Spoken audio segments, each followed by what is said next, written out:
Underflow Podcast. Thank you so much for being here, Ethan. Yeah. Oh, my honor to be here. Thank you, for everything. Absolutely. Yeah, I'm so glad we were able to connect. I guess I shouldn't say live because we're just recording this to broadcast later, but we're recording another episode for the Underflow podcast. Underflow Records is kind of my friends and I, our chosen family, a bunch of artists who made a artist collective internationally. And I'm so glad to be doing this podcast as a way to connect with people I really care about, and artists and writers and martial artists and practitioners that I really want to support. And you were one of the top of my list because I'm such a fan. I'm humbled. I'm humbled. Thank you. So Ethan Indigo Smith, thank you so much for being here. I'm excited to dive into all sorts of shenanigans with you. I'm likewise excited. Yeah, Really appreciate it. absolutely. Yeah. So I guess first I have to just bring up this book, The Tao of Thoth. Do you say Thoth or Thoth?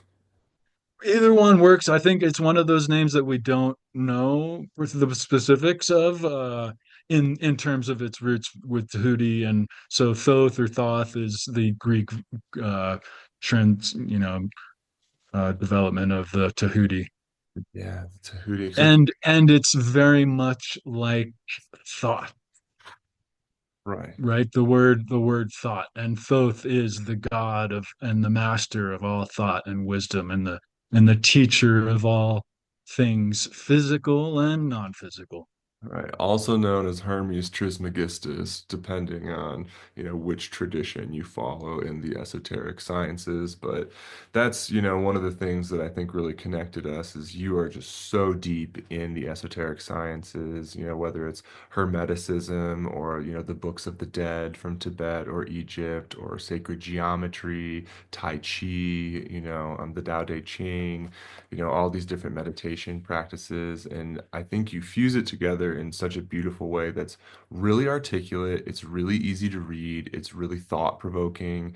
And it's really kind of cutting through just theology, because you've kind of, I feel like in some stuff I've read, you've kind of been like, break through the ideologies and, like, religions, for example, could be very constricting.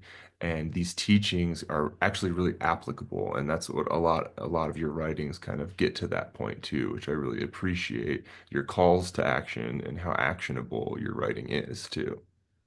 Yeah, I'm so grateful that you had that sentiment for reading the ideas, because I really tried to bring in philosophy into practice. Mhm. With everything, I try to have an idea at the end Mhm. of every essay or article that is proactive towards self-development internally, or maybe even external action and so forth.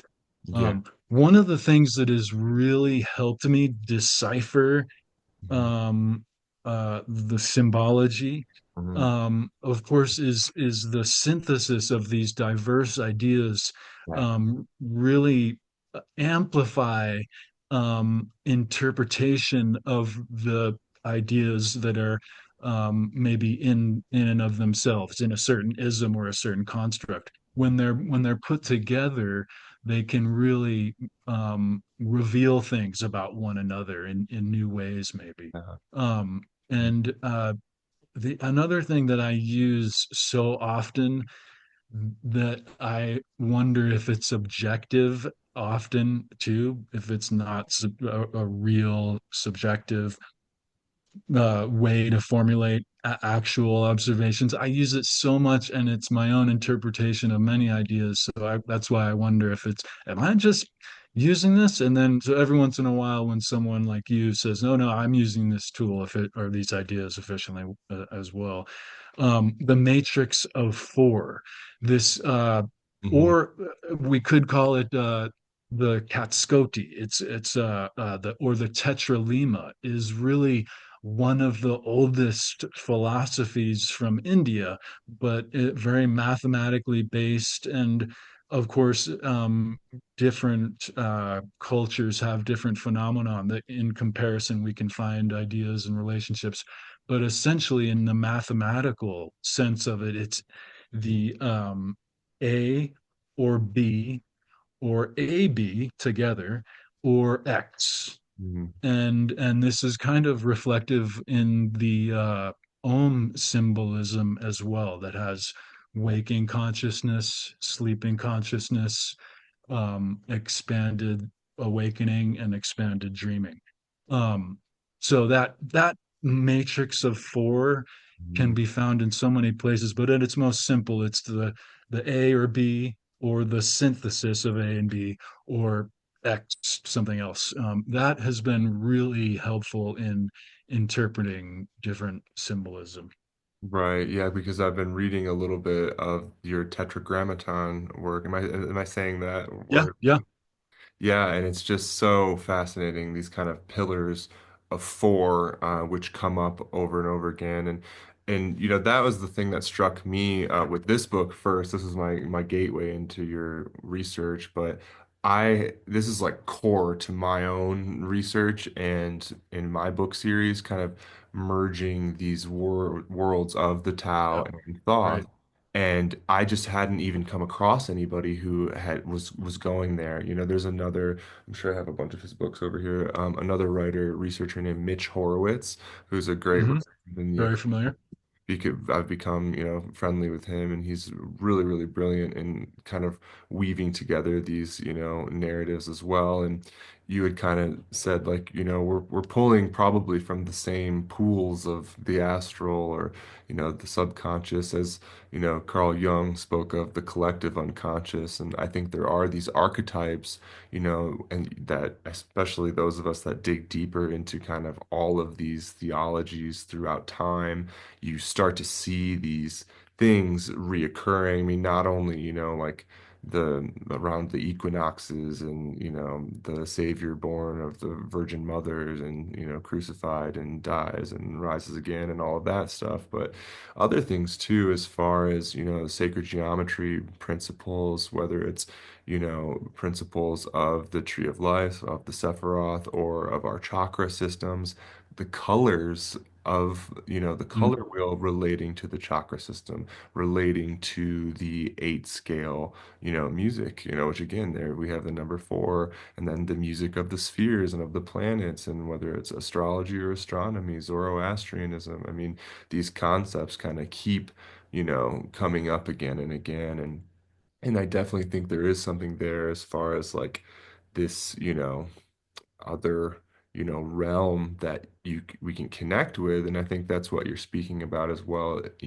Deep in meditation we can kind of access these realms, and I think it's almost like downloads. You can have them through ritual or through meditation or psychedelic or sexual experiences, or just kind of your pathways open up, your chakras open up, and you download. I mean, for me, I had in the year 2012, I did LSD for the first time and had a really positive experience. Just kind of, I had just lost my grandfather, so it was like a really nice processing kind of, and all these things I'd felt since childhood and being synesthetic, being a synesthete, and oh, I see colors, and like that's not a bad thing. It's okay. Like people who usually see colors when they trip, I see colors all the time, and that, I kind of realized, oh, tripping or sober, like I'm seeing this stuff.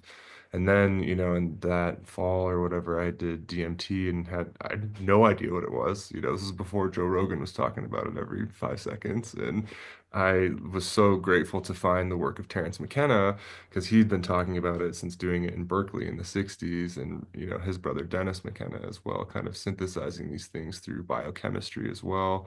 And his friend, Dr. Rupert Sheldrake, who's an incredible researcher that I've got to work with a little bit as well. Mm. Brilliant, man. And there are just kind of these concepts of, going beyond and pulling back this information. And for me, I had kind of downloaded this number system, and I have it written. I'll have to share it with you. And it's, just kind of my basic, principles of almost like my own numerology or something. And I had no idea about gematria or numerology or anything like that. And it ended up tying together with all of these things, And Wonderful. so it's kind of, and again, it's all to say that, these, teachings, the Tao Te Ching, the teachings of the Stoics even, and then these kind of these systems, whether they're, the ancient Hindu systems, the ancient Vedic systems, the ancient Buddhist systems, the ancient Egyptian systems, there's overlap there. And I think you're one of these researchers that's really finding not only the overlap, but kind of diving into that and again, kind of making it actionable. And I really respect that you're doing that and kind of like, connecting these puzzle pieces throughout history because it is a wild tapestry and there's kind of a lot of things missing throughout the timeline, probably thanks to the fires of the libraries of Alexandria and whatnot. But yeah, I'm curious as far as, what led you to all this. Usually I'll ask my guests on this podcast, maybe you can give kind of like a timeline of your life, Absolutely. of where you were I from, where you grew up, and what led you to, because all of these beautiful concepts that you're exposing for the world. I'll just real quick, I'll just say I love that perspective and that question. Before I'll just tell a little bit about my personal story. My personal story in finding the Tao of Thoth was at first an intuitive inkling. Mm, And from from the idea of four, I found that there was often the overt three and an unsaid fourth, mm, of silence. Actually, with when you go back to the A, U, and M of Om, the fourth sound is very important, and it's of course silence. So with that idea, I started having the same kind of observation concerning seven and eight, that there was a over seven and an unsaid eight. mhm, And that's when I really started formulating, well, if if that is so, where is the eight in the West? For it was recognized to me as the Bagua in the East, the elements around the uh, Tao, the four elements, the four element symbol, mhm. and with the eight trigrams around it. And I was thinking, where is it? But I couldn't find it. And I noticed as I was learning about Thoth, it came to me, and now it's so obvious, but I didn't realize that his city of worship was the Kamenu, named after the Needers, the eight Needers, of course, which are the eight primal elements in Egyptian cosmology. And when I put that together, I realized that it was an objective idea potentially. And then Manly P. Hall and Mark Passio had some great presentations on natural law and pertaining to natural law that really I was able to find new streams of information pertaining to this idea, and it built from there. And actually, I'll get back to it, and I hope it's not too deep, but I found all these matter of systematic kind of approaches that dealt with the intuition and divination processes that the eight was related to. Damn. But Chills. you're gonna love this. But my personal story, to just take a little break from the depth there. Um, To be I partly grew up on a farm in Maine and partly in uptown Manhattan. mm, And I had this dynamic of city boy and country boy influences, and we discussed how you had a very similar upbringing. I ended up in Northern California in what is still kind of a hard to get to, out of the way area, despite the roads building up, Mendocino, which is maybe 4 or 5 hours north of San Francisco. And it's a historic town, so it's actually a federal mandated town. The other one in California is the island off of Southern California. I forget the name right now, but it's basically one of two historical towns in California. So, you know, when you go home and nothing changes, Mendocino, it really ever, nothing ever I changes. can't. Uh, you can't change. But it is a wonderful town with great people. And I actually kind of dealt with a paradigm in my life at a young age. I lost my mother, and I found an interest in snowboarding. Mm. And you know, a tip for everyone who is dealing with anything, it is very difficult to control the mind with the mind. It is only possible. It's possible. It's still difficult, but it's possible to control the mind through the body, right? So um, I found a way to that I could experience exertion and athleticism, and that really was a path for me to heal what was, you know, a traumatic loss of my parent. Um, Sorry and for your loss, and that's no, beautiful, oh, thank you. No, thank you. powerful. I appreciate it. I appreciate it.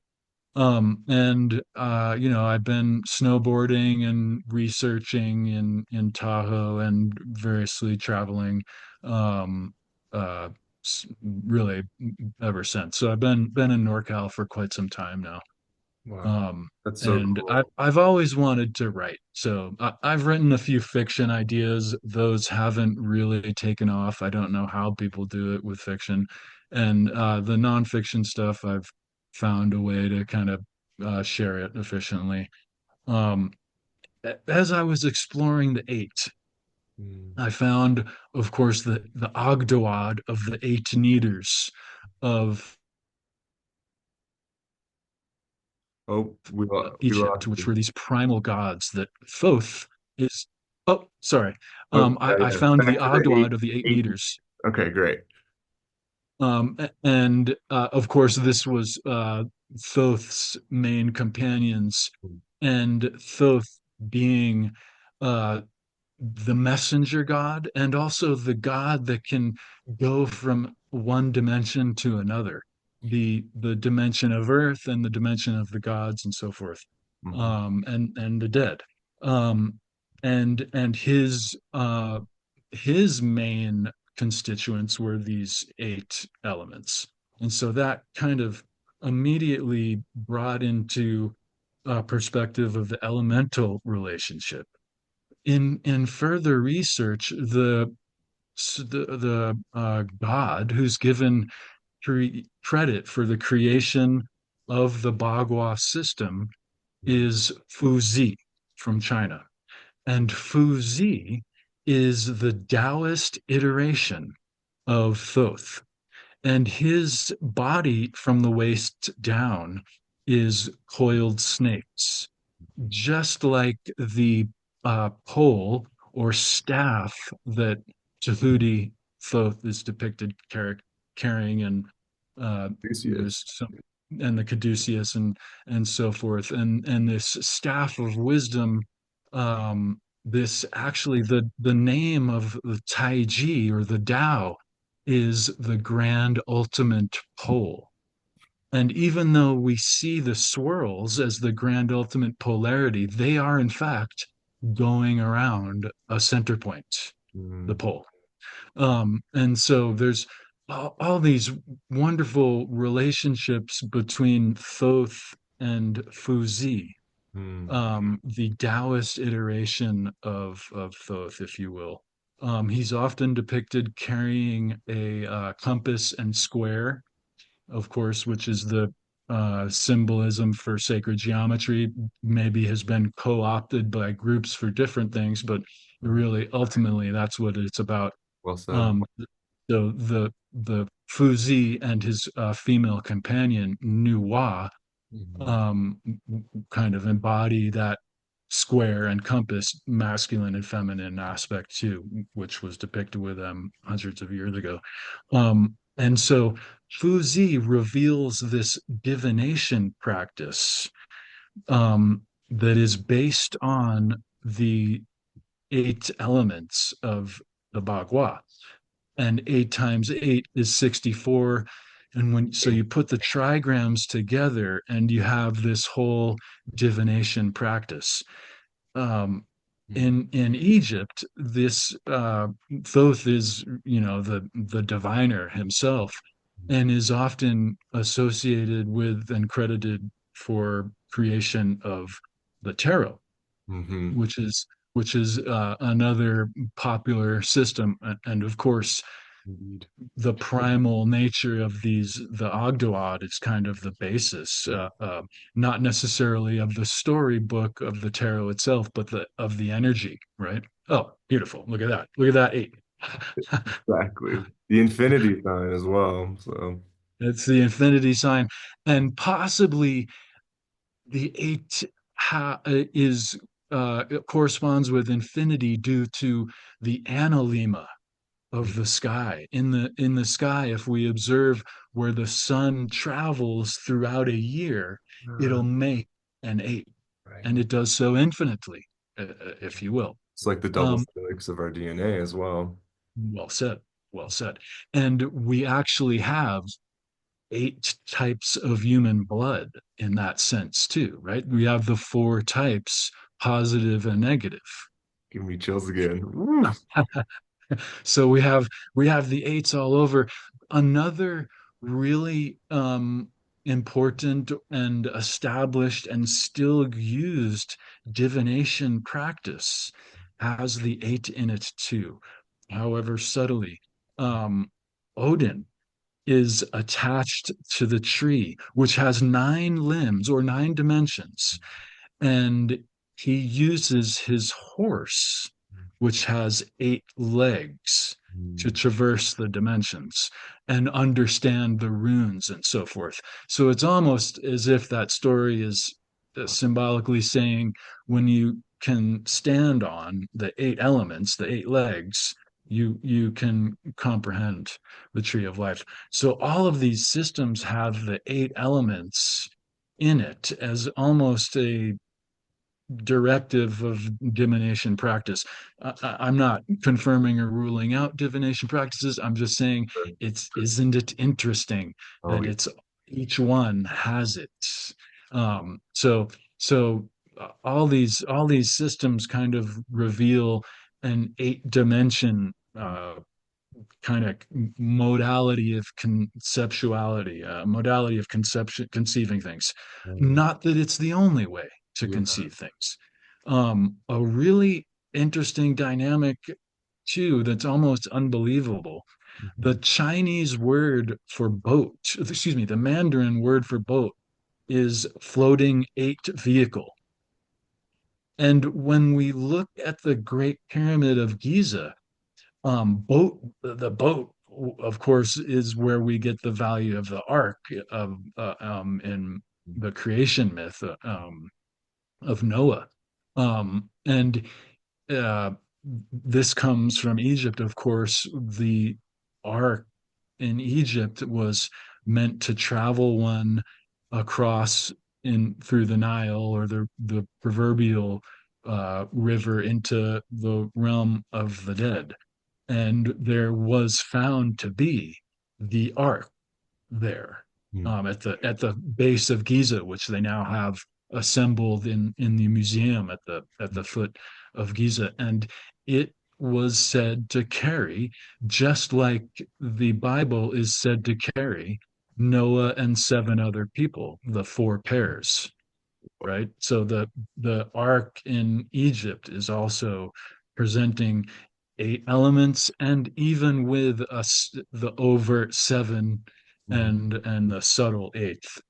Wow, that is fascinating. I mean, it's just fascinating how these core numbers, essentially 0, 1, 2, 3, 4, 5, 6, 7, 8, 9, are this kind of infinite loop, right? Same as like all of these eights everywhere. And obviously, other people like, Nikola Tesla had, latched on to 3, 6, and 9 as well. And again, it's all the kind of the interplay between these numbers. I mean, and we have them like, in such like almost like subliminal ways in our culture, like, seven, heaven, and like, again, eight being kind of, the infinity symbol. And like, there's just this kind of, each number has its own rabbit hole behind it in a way, and then finding these, overlaps. Again, even when you were talking about the serpent tail and of, the caduceus and of these certain gods, I mean, as it reminded me instantly of Quetzalcoatl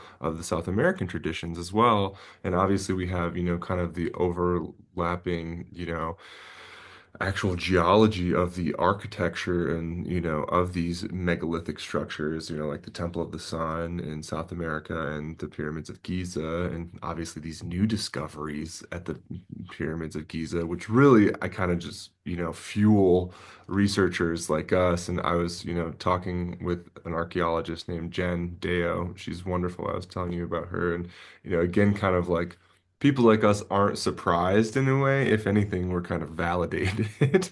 And, again, the discoveries at Göbekli Tepe and how it's, we're discovering that, I think only 5% or something has been excavated because, it's the pot-bellied hill. It was buried on purpose as more of like a record keeping, device. There's these T pillars, which I think they've decided that these materials were, taken from another side of Africa to this portion of Mm. Turkey. And then, there's kind of records of the animals in the regions, including animals that I think are only native to, Japan and Australia nowadays. So it's also kind of connecting Pangea myths as well. And it's kind of this endless, search for the human story in a way. And again, the myths, I always feel like every story, there's a kernel of truth in it.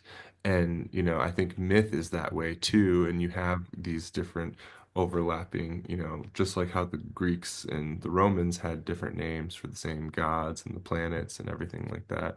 It's the same type of theory here, I think. And it's fascinating to, meet someone else who's kind of looking for these similarities because I think there's so much to learn from these overlaps. Yeah. And I mean, I feel like the correspondence has the lessons for the other side of whatever is being corresponded. There's one of these ideas related to the Tao of Thoth and the seven and the eight. There are the seven lessons of the Kybalion, Mhm. and I add the patience as the kind of the eighth. Um, and if you look at these in a not in a row, but in a column, Mhm. they are representative of the chakra system, Right. right?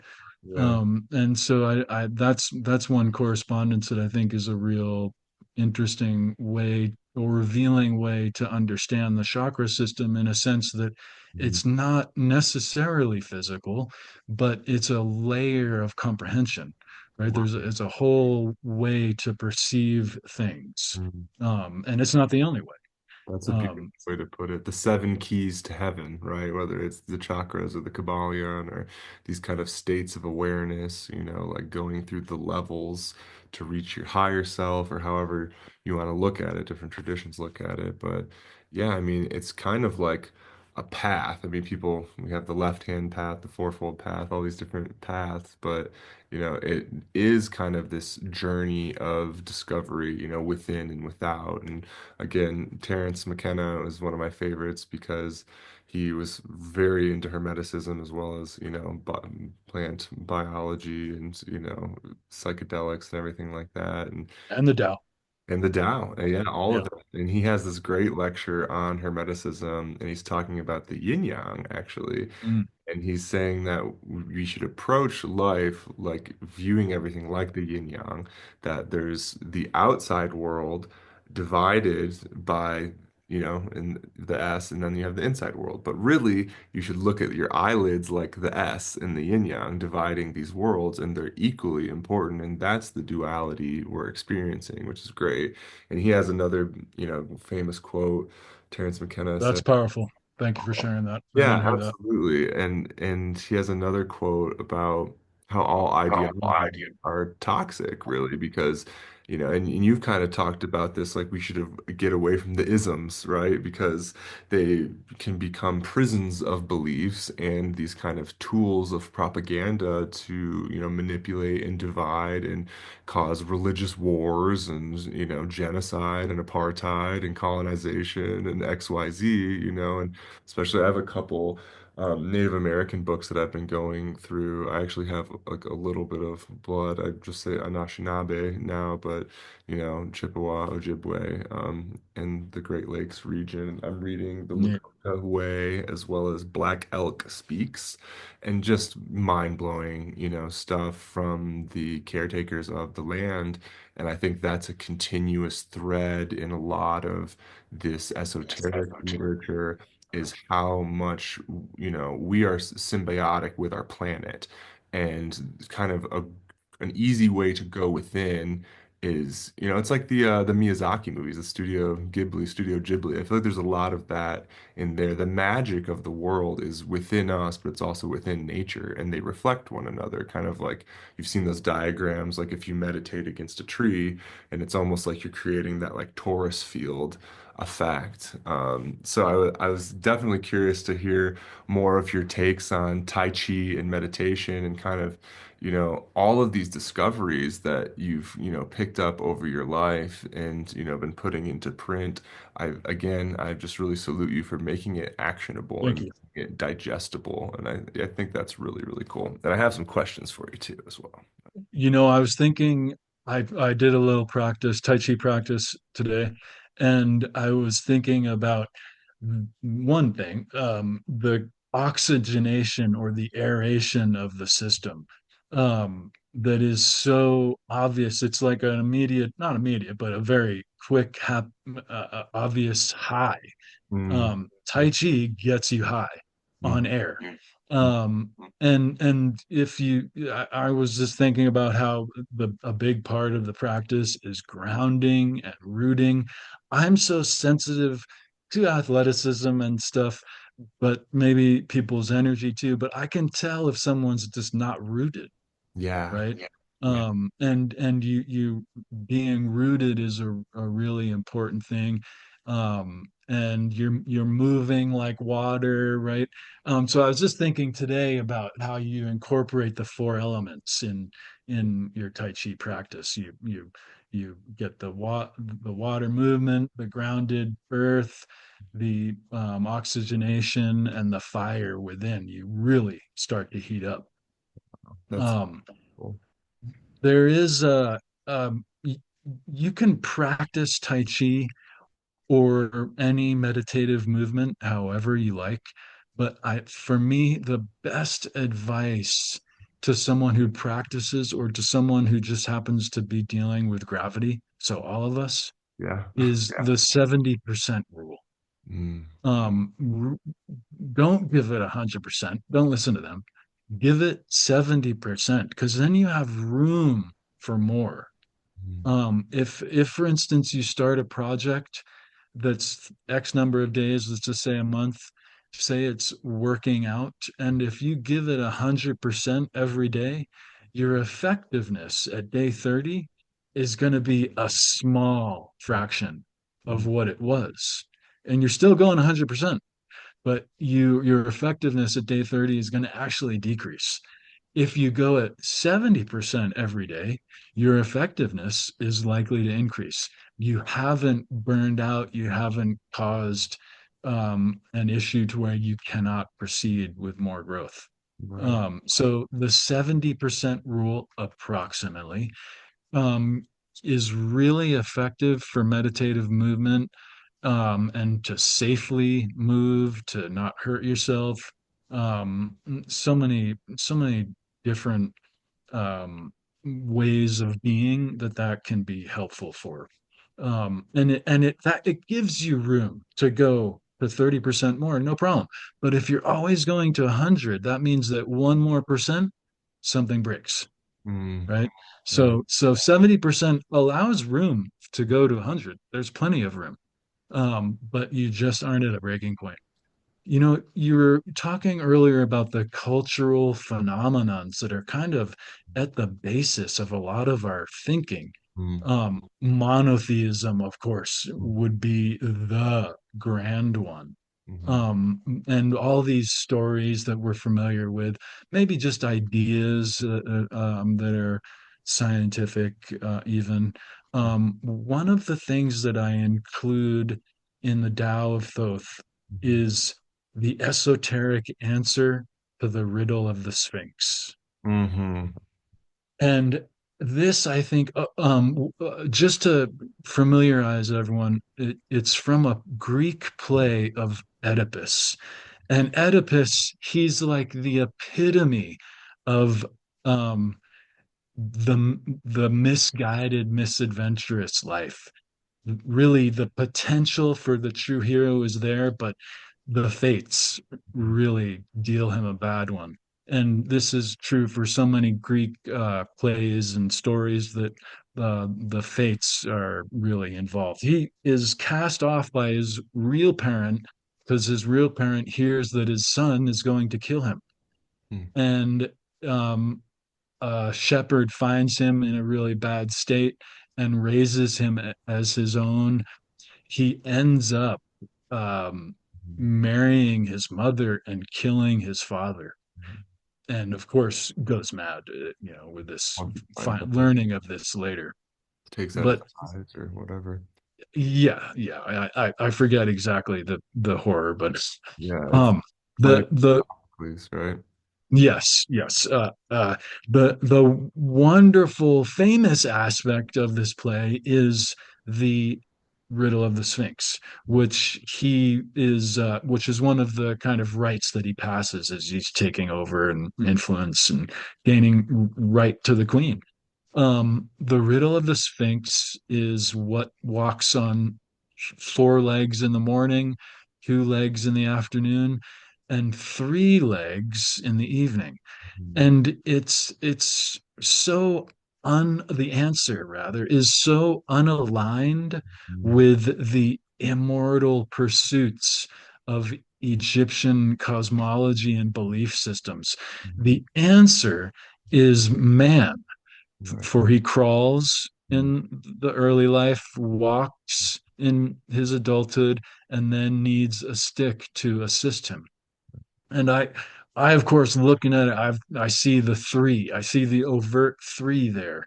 And so I started looking for the subtle fourth layer to that.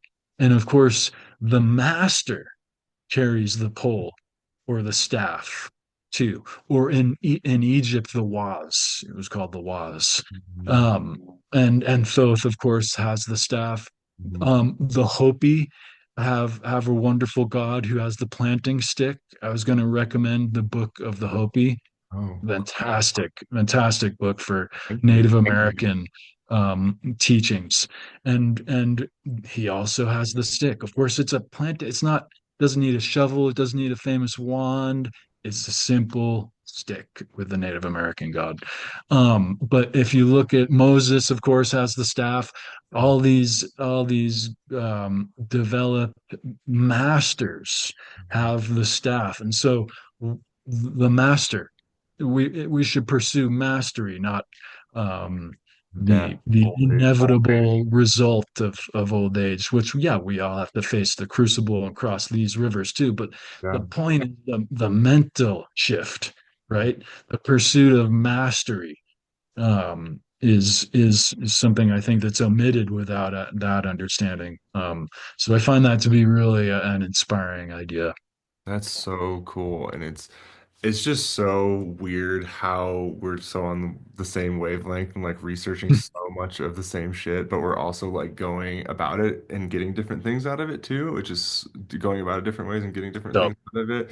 Super dope. I mean, I can't wait to tell you more about my book series because it's a 9 book series and kind of mm, built around a lot of these systems that we're talking about. And the eighth book is epic. really when, it goes crazy and a lot of things start to align. And it's just so wild because, like, Riddles of the Sphinx, it's, a big part of it as well. And I've also kind of always been unsatisfied with that answer. It's like, oh, that's clever, but like that's like you said, that's not the goal, right? Of all of these traditions, it's like, talking about, ascension essentially. And I think that's where you're really dead on with your actionality and your ritual processes as well, whether it's, Tai Chi, Qigong.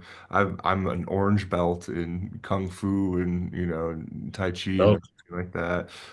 Shout out to my Sifu, Jim Adkins. He's incredible. He trained with Larry Tatum sounds familiar. thing. And another writer that I have over here who I really care about is Damien Eccles, and he's a practitioner of kind of ritual magic, ceremonial magic. I believe in following the school of, I want to say the author's name is John Greer, but I might be wrong.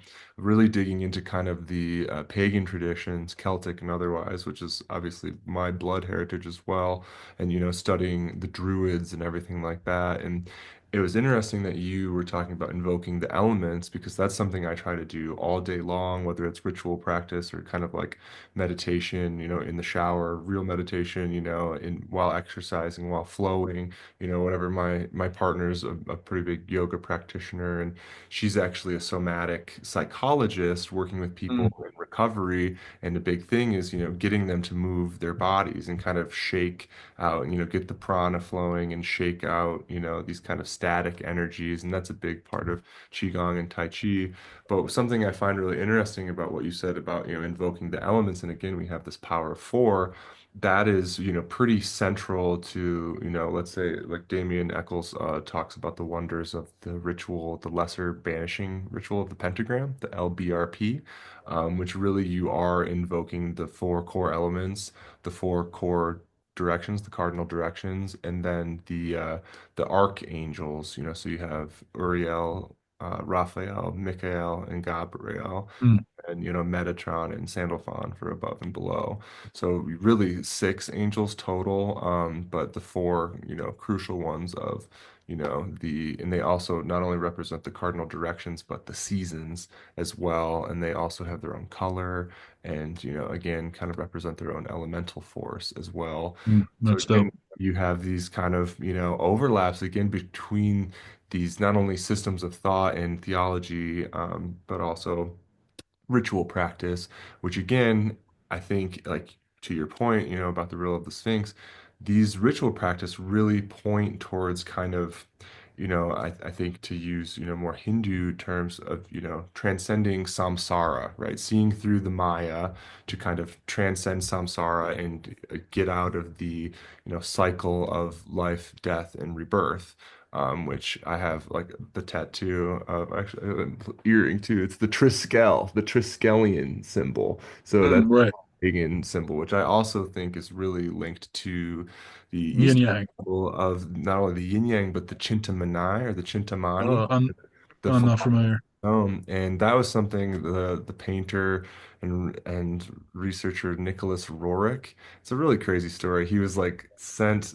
by FDR and his assistant Henry Wallace, and all these letters. You can read these letters. Mm. It's wonderful to kind of race Hitler and the Third Reich and the Vril Society for the like Indiana Jones and the Raiders of the Lost Ark type, Wow. Spear of Destiny and things like that around the world.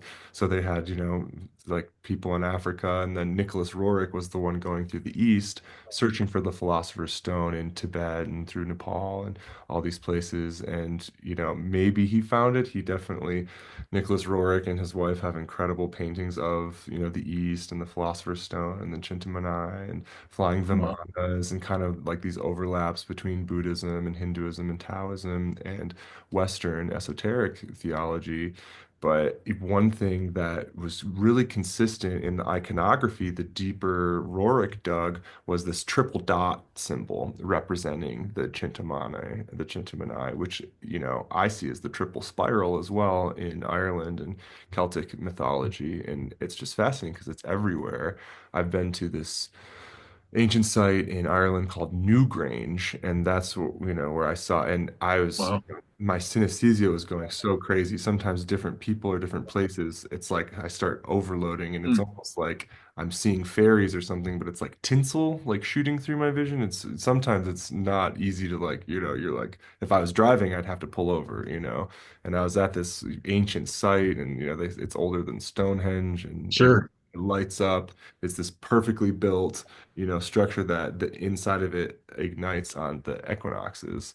So again, and then it has these triple spirals everywhere. And again, it's kind of this shared iconography that will also lead you to these different rituals. And what I'm getting at here is like what you were saying, we can't just, give in to kind of these cycles of life, death, and rebirth that I think the three, triple spiral and otherwise represents a lot. And I think maybe to, again, show us how to transcend it through ritual. And again, I think Damien Eccles and other will call it maybe the solar body or the light body, the rainbow body, the resurrection body. We kind of have these different terms throughout different, scriptures and stories and theologies, but it seems like there are these tales of these, ascended masters and then other people kind of attaining this super consciousness, Christ consciousness, whatever you will, and almost becoming able to like apparate, disapparate in photons of light, achieving this light body, kind of miraculous abilities as well. Which led me to one of my questions. I was curious if you've ever come across the works of Yogananda Paramahansa. I have him over here as well too. A Uh, little bit. I haven't delved into him entirely though. this I book. I I have glanced over and read it a little bit, but not in entirety. I have another one here called Man's Eternal Quest, which I've been digging into as well. And he was just, he was awake, and I think he really was a miracle worker and who brought so many of the Eastern traditions west. That was, as they told him, his purpose. And even in his saffron robe, when he was given the name Yogananda Paramahansa, they coated him in silk. And he was like, wow, my whole goal was to become naked meditating in the Himalayas, and now you're coating me in silk and sending me to America. And they're like, yeah, you're the one to bring yoga to the West, basically. And his teachings are just incredible. His stories of miracles, throughout the Orient and other places are just breathtaking.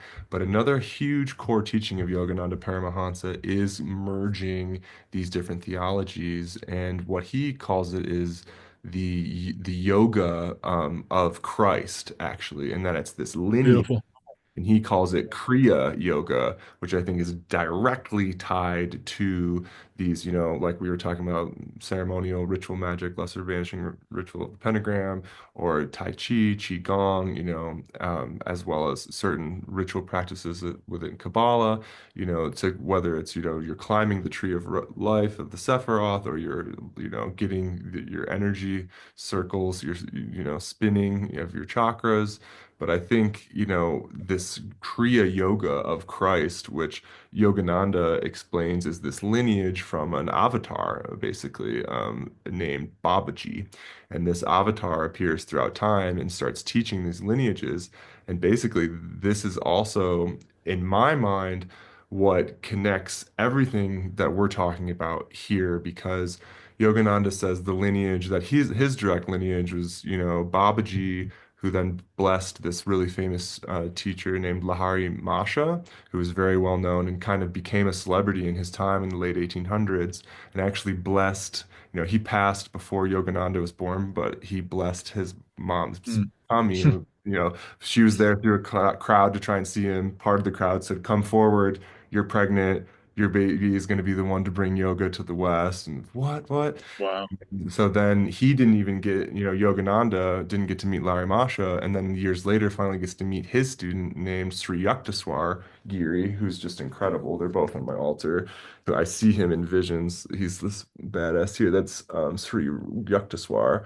And so it's Babaji, Lahari Masha, Sri Yukteswar, Yogananda teaching this lineage of Christ, which Babaji essentially told them that he taught to Jesus, and then Jesus taught to his 12 disciples. And it's essentially this direct, practice to kind of cultivate this light body to, transcend the, wheel of the Maya and the samsara.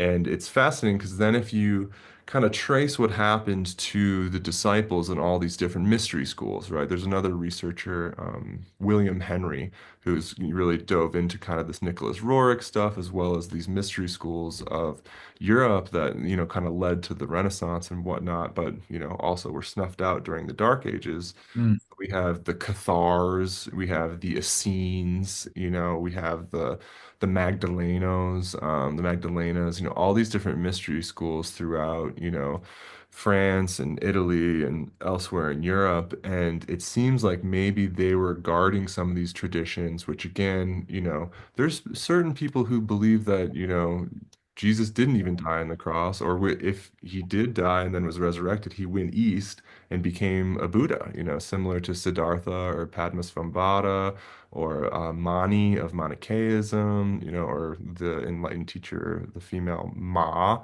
who became friends with Yogananda Paramahansa.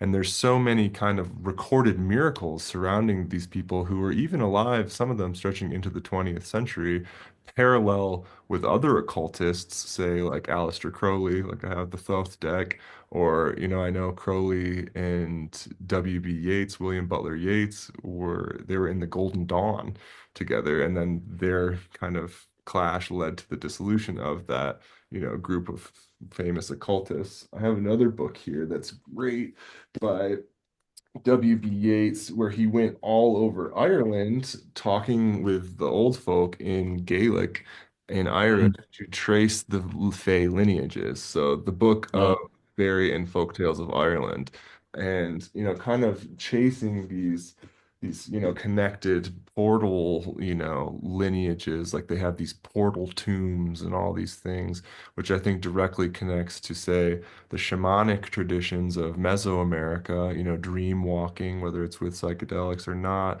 And again, we're kind of like touching on what you were talking, whether it's Norse mythology with Odin and the eight-legged horse, or, Thoth being able to you know, transmute if, different things into the physical, but also, transition between these different dimensions, which may be, depending on your quality of consciousness. And now we're even getting into kind of like, language and etymology and kind of spells and speaking spells and like the idea of lightness, right? Like becoming light. You're becoming light beams, but you're also becoming lighter to ascend and kind of, have your consciousness expand, which, again, I've experienced it on psychedelics and other ways, but just meditation. Sometimes if you get deep enough into a meditation, you're just gone. You're someplace else, and sometimes you're downloading, and sometimes you're seeing things. And it's interesting because you really kind of can see the connections between these different lineages. And, you know, I love what you were saying about the riddle of the Sphinx is we're meant for more than this. We're not meant to just crawl as babies, walk upright as men, and then have a cane as old men. I love what you said is we should, try to picture a mastery, and ascension and having that, like if it's the wand or the staff or the caduceus, whatever will help us kind of lift the veil from our eyes. It's like Manly P. Hall has that quote, like if men can read the language of symbols, then the veil would be Right. lifted from our eyes. So I really Yeah, think well said. your work is doing that, man. Well, I was thinking of one concept from the East, Musin or Mushin, no mind, mind of no mind. Exactly. Um, and there's a lot of different ways to get there. Surely. But the result is maybe allegorically depicted when Neo is kind of arriving first as Agent Smith is striking him, and he doesn't know it's just happening. Mhm. Um, and another way to look at it is we can get it through practice and through learning. Um, Repetition leads to refinement. Mm-hmm. So we have to repeat, and it can be boring for when you don't have musin. When you have a mind active, this can be boring repetition. But if you, the more you let go, the more you can find new things in something that you've practiced 100 times or more. And there's the a conscious competence model, Mm-hmm. which is a really fascinating way to understand the no mind and learning. Um, when we first start, we are unconscious incompetence. We don't even know how incapable we are. And then there's unconscious competence. Excuse me, conscious incompetence Mm-hmm. is the next one, where we know a little bit and we barely can ride the bike. And then there's conscious competence, where we can ride the bike, and even we might think about what we can and can't do on the bike and improve what we can or can't do. Or what we can't do, rather. And then there's unconscious competence, which is that musen, which is just arriving first without trying. Riding the bike with no hands, or jumping into the thing, and all these things that you're just in such a relaxed state, Yeah. and you're still able to do what most people can't even think of doing. Right. It goes back to kind of like channeling nature, right? I mean, obviously Bruce Lee, be like water, and the Tao teaching about how water is the softest and the hardest thing. The softest water will destroy the hardest rock over time with repetition, right? And I think that's just so beautifully put because it's not easy. It's like there's no substitute for the work, whether that's internal work or external work or getting better at these things. And there's no kind of cheat codes for life, but I think like what you were saying, kind of tapping into no mind and tapping into nature, I think that's the way. I mean, so many schools of martial arts, again, channel the elements like be like water, but also animals too, like, praying mantis, the crane style, the tiger style, and, even just like your hand, placements and how you move and strike, but how you also react. And, I'm a big anime fan, manga fan, and I always try to tell people my book series is kind of like The Matrix meets Doctor Strange. I cried when I saw that movie in theaters. I was like, there's hope for my book series, and people caring about this stuff in kind of a mainstream way, or maybe getting through to people and through infotainment. Yeah, And then also the famous anime Cowboy Bebop. It's one of my favorites. And there's this great episode where the main character's always kind of like lackadaisically kicking everybody's asses.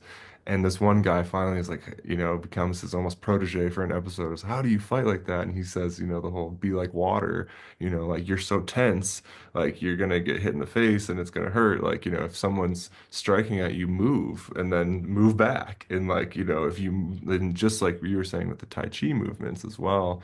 And I think again, maybe that's the cheat codes of life is focusing on nature. And that's when I first found the Tao Te Ching, I was like, this is, there's some books that just feel like magic. I know a lot of people yeah, say about the Bible or the Talmud, or I have a great version of the Kabbalion with some notes and translations from Mitch Horowitz.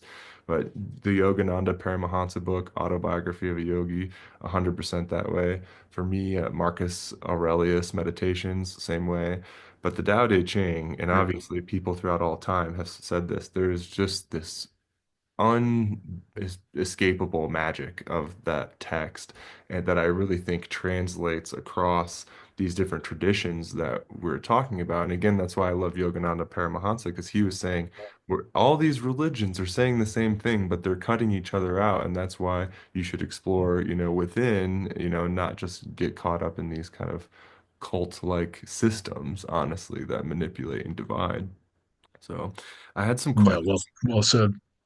So yeah, I've been reading through, a little bit of the Tetragrammaton. I can't wait to dig more into your Tai Chi and sacred geometry stuff because I love Tao of Thoth and the Tetragrammaton stuff. Um, so yeah, I had a couple things written down. Yeah, you beautifully link the ineffability of the Tetragrammaton, the Tao, and the Four Grammar, sacred geometry. I'm curious, in your view, how do language and silence coexist in spiritual practice? When we use words, when do we use them and when should we let go of them? How do you find, that middle ground between, speaking your truth and just kind of being silent, maybe to achieve consciousness or otherwise? Well, that's a powerful question. That's leads me to a lot of thoughts. I don't know if they're relevant to answering your question, I'm sure but they are. isn't it amazing how a word can completely change the scenario of a situation in a room or maybe even globally? Mm, It could be a word, it could be a phrase, but the power of speech can really uh, transform everything. yeah. Um, and so in that, it's a very magical and powerful device. Hmm. So I think maybe at the most basic way to look at it is there's a certain aesthetic of communication and a pattern and a rhythm where ideas come through clearly.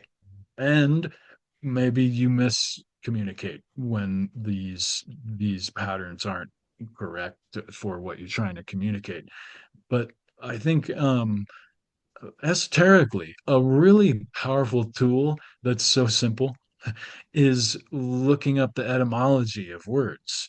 Yeah. Like, what are we really saying? Yes. And so that can be really revealing as to the patterns that we're repeating. Yeah. So, So, as a writer, someone who likes to think he's humble, I like to not use the word I mm, that much, I right? love that. In a story, if it's pertinent and applicable about my thing and my experience, of course I will use it, or I'm writing about me writing, but I generally don't like to use the word I because there's so many bigger ways to put it. Yeah. um but on a personal level, on the contrary, I am Hmm. pursuing the I am of Ethan being I am Right. I am what all I the time in here, right? But I'm not trying to be proclaiming that in my communication or my and thus rather my vibration, right? Because you really end up kind of emitting what you are communicating or thinking. like know Um, thyself.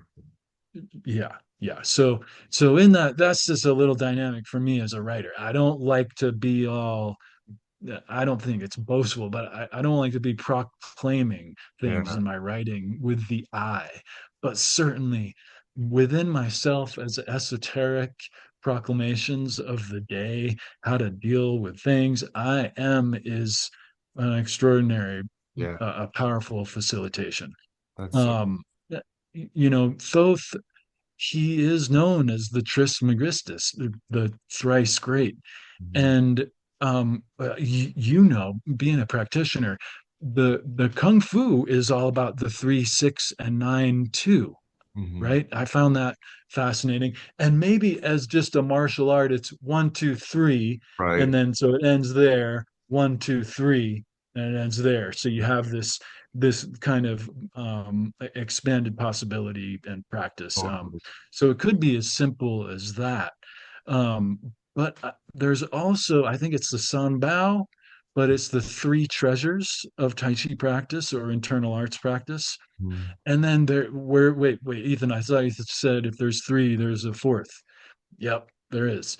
So the three treasures are along with the Tao being the fourth.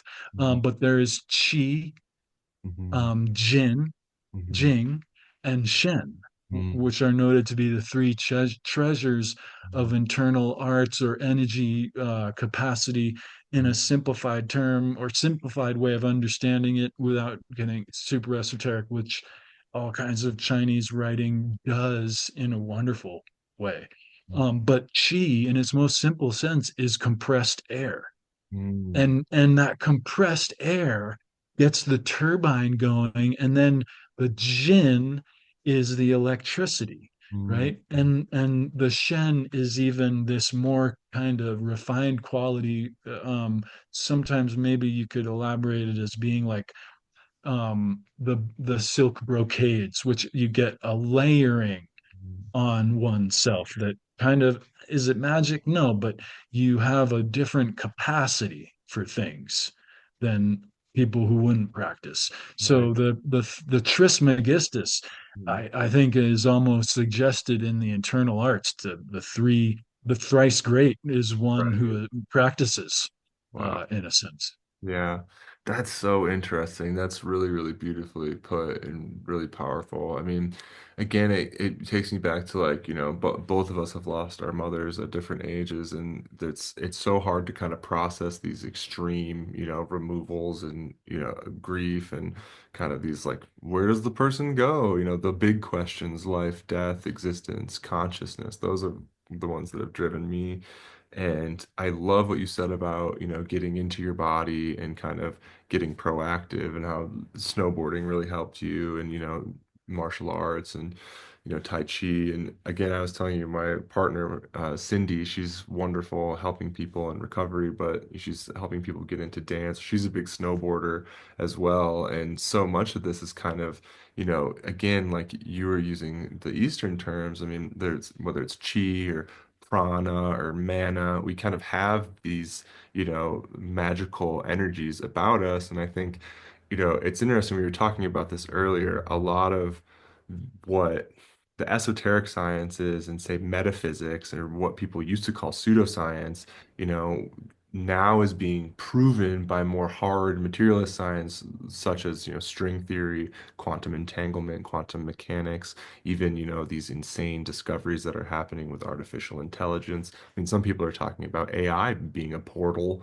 itself as well. And I think it's really interesting, the double slit experiment, of course, kind of proving that matter depends on whether it's being, depending on if it's being witnessed or who's witnessing it, what is witnessing it. It can be a wave or a particle or both. It's like the whole Schrodinger's cat scenario is, And it reminds me of your description of the eye earlier, whether are we emitting reality or mm, are we receiving it? It's totally. both. It's Yeah. both, And I think that's undeniably. the big thing that the esoteric sciences get you thinking about and get you realizing is it is both. We're creating this reality, so it depends on our interior world, how we perceive the exterior world. And I love what you're saying about kind of cutting the word I out. It's so funny. It's like that duality too of like I am that I am, know thyself, but you really are a humble teacher. And I love, Thank you. that your writing is it's not preachy at all. It's very like matter of fact and confident, but it's not preachy at all. And it's very open-ended. And I love that. And it's not in a non-ambiguous way. It's open-ended in an inspiring way. And it's funny because one of my best poetry teachers right now within the Jack Kerouac School at Naropa University, where I'm studying to get my MFA to become a professor, Professor Andrew Schelling, an incredible poet, and he's been teaching us a lot,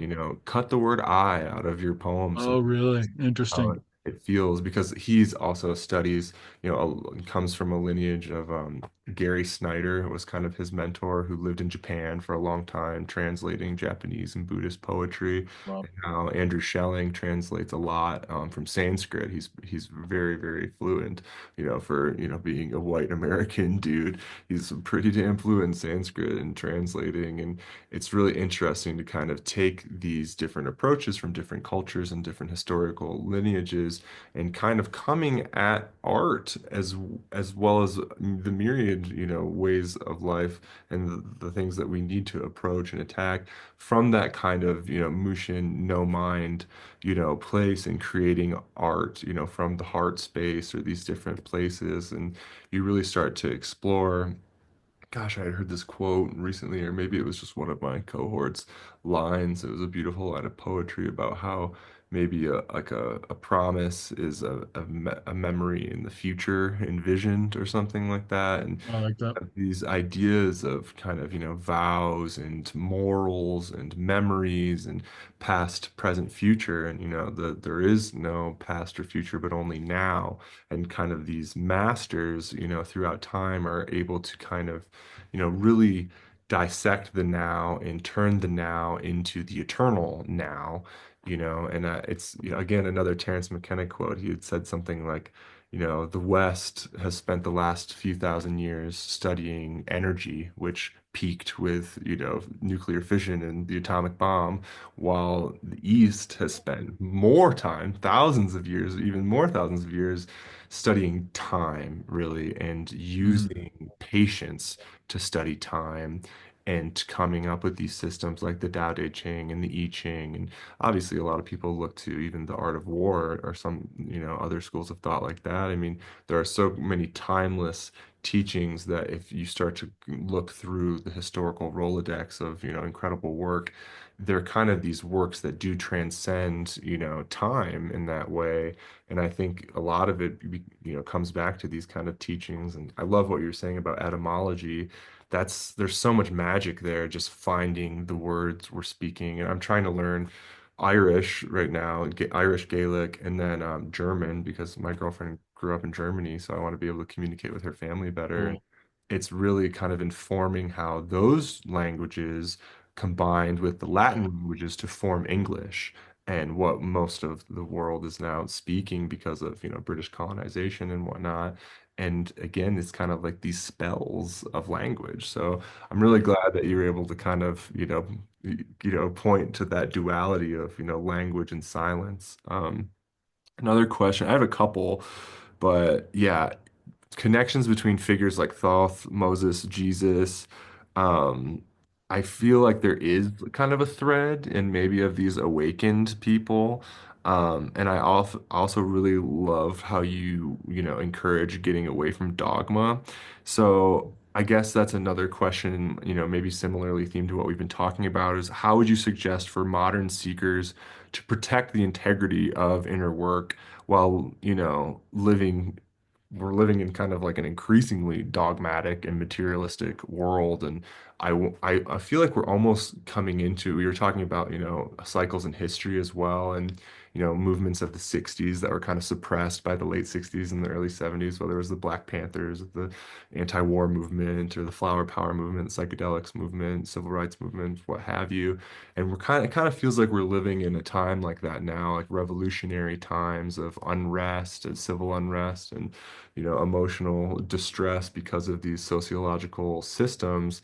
And I think, a lot of young people are discovering psychedelics. I mean, I was telling you, I've been teaching all the way from 8 Mile in Detroit years ago to now, inner city kids in Denver, coming from whether it's the ghettos or the trailer parks. And that's my background too, in a huge way, is, working class. And I love working with these kids and working with them in creative writing classes and letting them express themselves. I've had students that are fresh off of, crack and meth and fentanyl, one student, 15 to 17, and now luckily he got clean and now he's trying to, preach the good gospel to other young people of, don't get into drugs like that. And something I find really interesting about, these Gen Z kids who are teens and early 20s. Something I'm finding really interesting is the opiate crisis being pushed on them, Yeah. often legally through their own doctors and through the big pharma, mechanisms being pushed on them. And then they might find themselves in cycles of addiction, whether it's legal pharmaceuticals or illegal street drugs.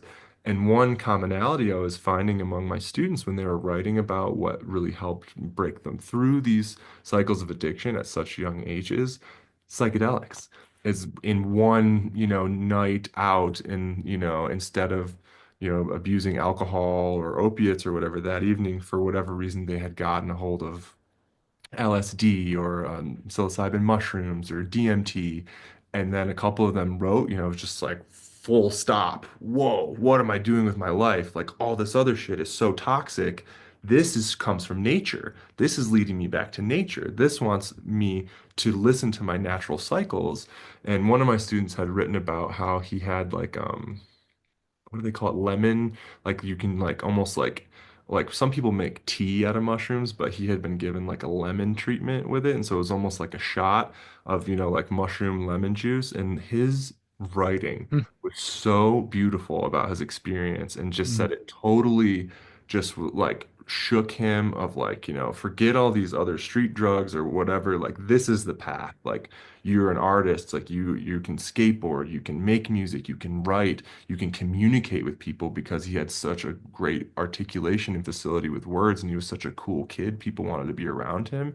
And it was like, boom, all of a sudden, the psychedelics were able to kind of give him that reflection of that inner and outer world that he hadn't really had yet at that age, especially when you're so impressionable when you're a teenager. And everybody wants to be having sex and doing drugs because that's what you just think you do. And some one of these kids had written, I'm realizing it's a lot more normal to have a sip of a beer or a hit of a joint or almost like a ritual, psychedelic experience over a weekend with family or friends instead of crack pipe or putting a needle in your arm or countless pills, and it's so interesting to see these younger generations kind of, find this for themselves. And that's what is making me feel like we're kind of coming through this almost like another, psychedelic revolution and whatnot. So, again, to get back to my question is, what would your advice for seekers be, to kind of avoid these traps of ideology? I see so many young, sensitive men now who think, like, oh, well, I'm not, BIPOC or I'm not LGBTQ, I'm a straight white dude, so I guess I need to listen to XYZ, only the toxic people on Joe Rogan or only Jordan Peterson or only Andrew Tate or these horrible people preaching alpha male bullshit or whatever. When it's like that's so far from an awakened path.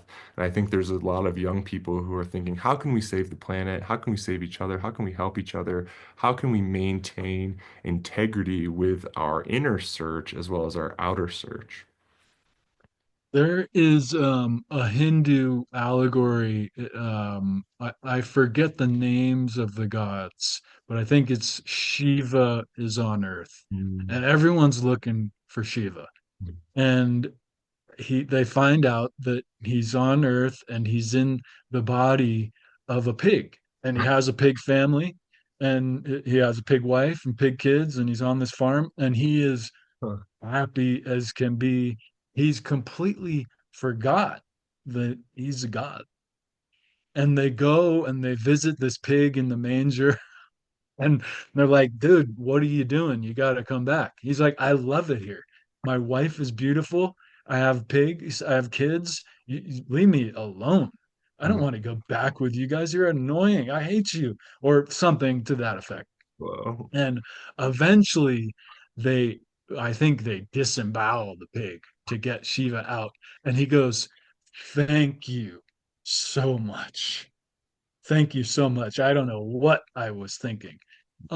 So a lot of times, my point to that is that when bad things are occurring, there's hope. Um, and also a deeper to your question, a deeper kind of way to look at it is sometimes we get into patterns that Mhm. we believe are just wonderful, and they may be.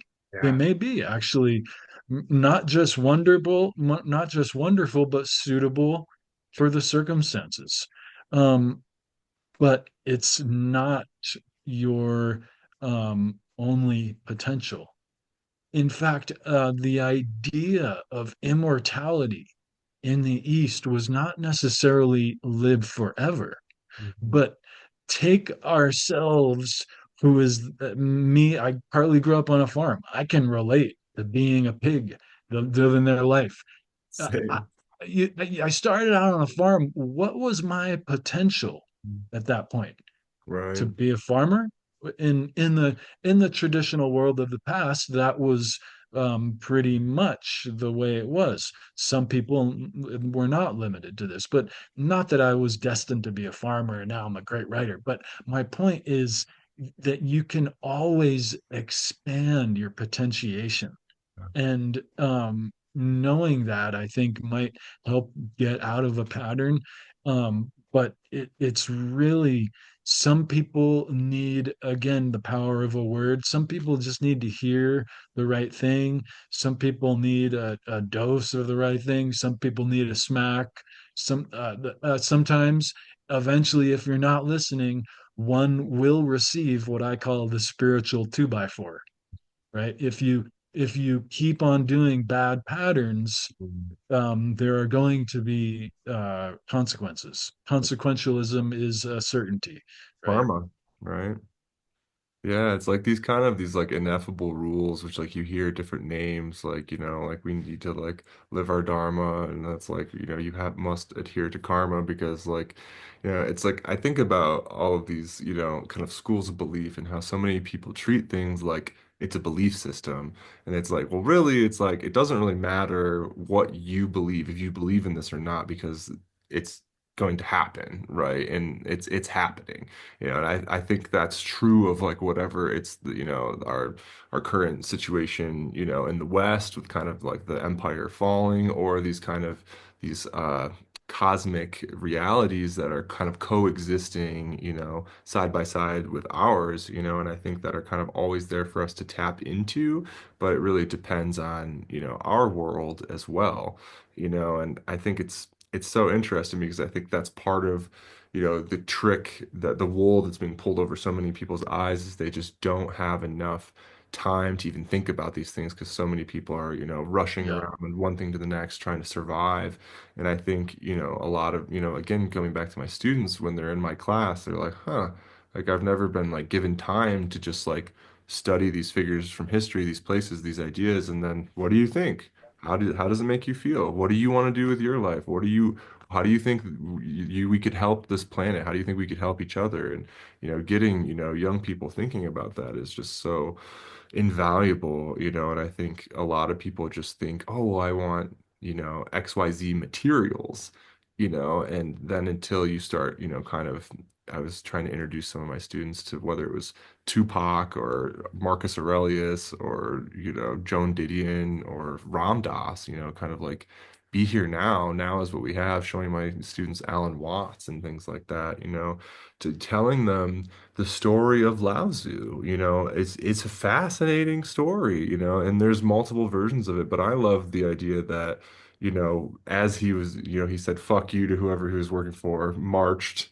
his ass across the province, and then for however many days it took him to get to the edge, and then meets the guard at the gate, and the guard says, and there's different versions of it, please write me this manual on how to be a better man, but I'd read one version where the guard says, Lao Tzu, you're so wise. Please, give me a guide on how to live a better life for my son.